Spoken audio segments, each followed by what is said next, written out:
Hi, ich bin Michael für Mobile Geeks, heute mit dem Unboxing eines der begehrtesten Smartphones des Jahres, und zwar geht es um das Samsung Galaxy S4.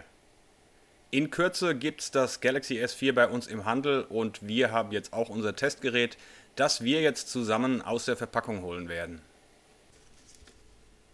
Wie auch andere aktuelle Geräte von Samsung kommt auch das Galaxy S4 in einer Verpackung, die meines Wissens nach komplett recycelbar ist und doch auch ganz schick aussieht.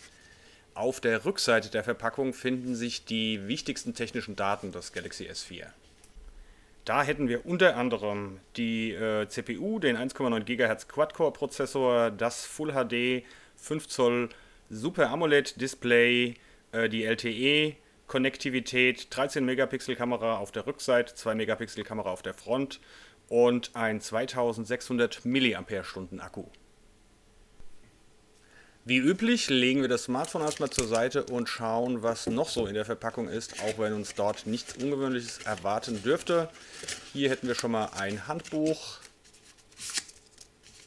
dann nochmal eine englische Version, eine Kurzanleitung, einen wichtigen Hinweis zur LTE-Nutzung. Gut, klar, wo kein LTE, da auch kein LTE-Empfang. Exklusiv für Sie testen Sie die vorinstallierte Bild-App, 2 Monate kostenlos. Fantastisch. Okay, weiter geht's mit einem USB-Micro-USB-Kabel, dem entsprechenden Ladeteil dafür, dann noch ein Headset und der Akku.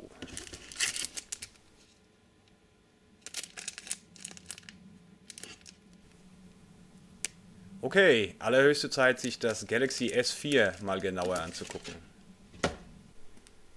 Ich dürfte nicht der Einzige sein, der gehofft hat, dass Samsung dem Galaxy S4 hochwertigere Materialien verpasst. Dem ist ja, wie man allgemein weiß, nicht so. Das Gerät besteht aus Plastik und so fühlt es sich leider auch erstmal an. Besonders hochwertig fühlt es sich nicht an. Es fühlt sich zwar gut verarbeitet an, aber es ist halt ein salopp ausgedrückt Plastikbomber.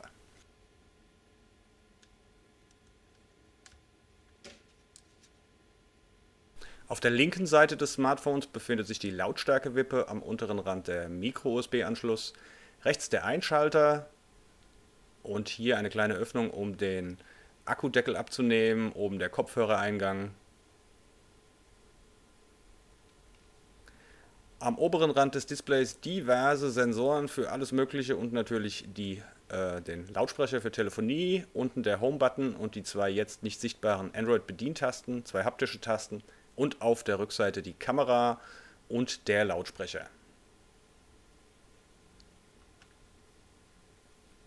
Abgesehen von dem Material des Galaxy S4 ist auch der Akkudeckel typisch Samsung, nur ein dünnes Stück Plastik, was in meinen Augen allerdings nicht unbedingt ein Nachteil ist. Wir legen jetzt erstmal SIM-Karte und eine Micro-SD-Karte ein und den Akku und starten das Galaxy S4 mal.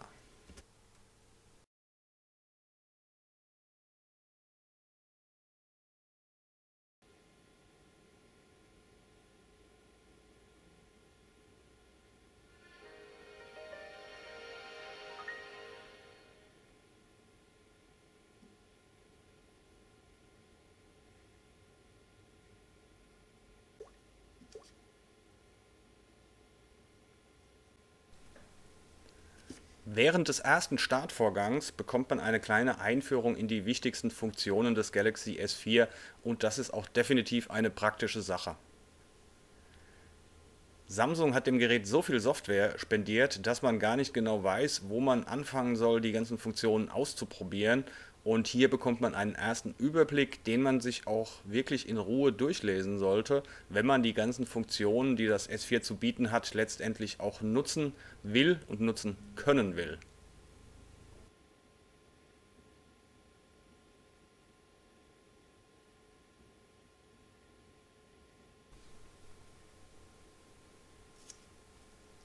Der erste Eindruck direkt nach dem Start, was die Performance des Galaxy S4 angeht, ist sehr gut, wie allerdings auch nicht anders zu erwarten war bei einem solch potenten Quad-Core-Prozessor.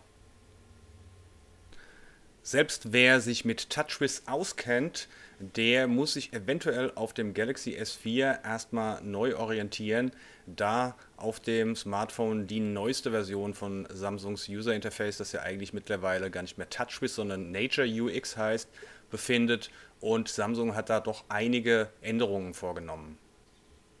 Diese Änderungen bzw. Neuerungen zeigen sich zum Teil in der Benachrichtigungsleiste, wo jetzt mehr Toggles aufgerufen werden können, oder aber auch in den Einstellungen, die innerhalb von 4 Reitern zu finden sind, wie es bei früheren TouchWiz-Versionen nicht der Fall war. Unter den Apps gibt es übrigens noch eine Hilfe, in der man sich nochmal genauere Infos zu den ganzen Funktionen und Software-Features, die Samsung dem Gerät spendiert hat, schlau machen kann.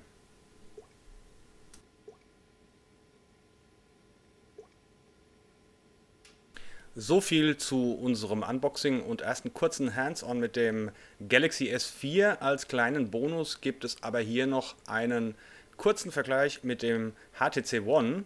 So sieht man hier zum Beispiel, dass beide Displays sehr gut aussehen. Das Display des Galaxy S4 jedoch etwas heller erscheint.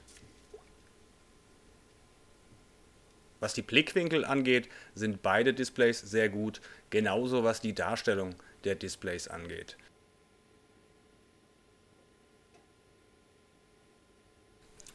Im direkten Vergleich der Designs der Geräte und der Materialien hat das HTC One ganz eindeutig die Nase vorn. Das Gerät ist durch seinen Aluminium-Body viel hochwertiger, also fühlt sich viel hochwertiger an, als es beim Galaxy S4 der Fall ist. Was die Größe angeht, geben sich die Geräte nicht viel, obwohl das Galaxy S4 ein größeres Display hat, allerdings auch ein klein bisschen breiter ist, wie man hier sieht. Von der Höhe sind beide Geräte im Prinzip identisch.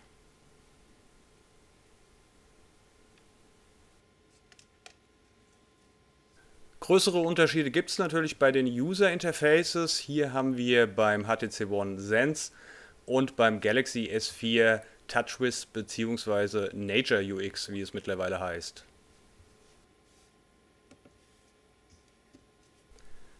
Einen ausführlichen Test zum aktuellen Samsung-Flaggschiff, zum Galaxy S4, den findet ihr in Kürze bei mobilegeeks.de. Ich empfehle mich bis dahin mit dem Hinweis, dass ihr gerne uns einen Daumen nach oben geben dürft, wenn euch dieses Video gefallen hat.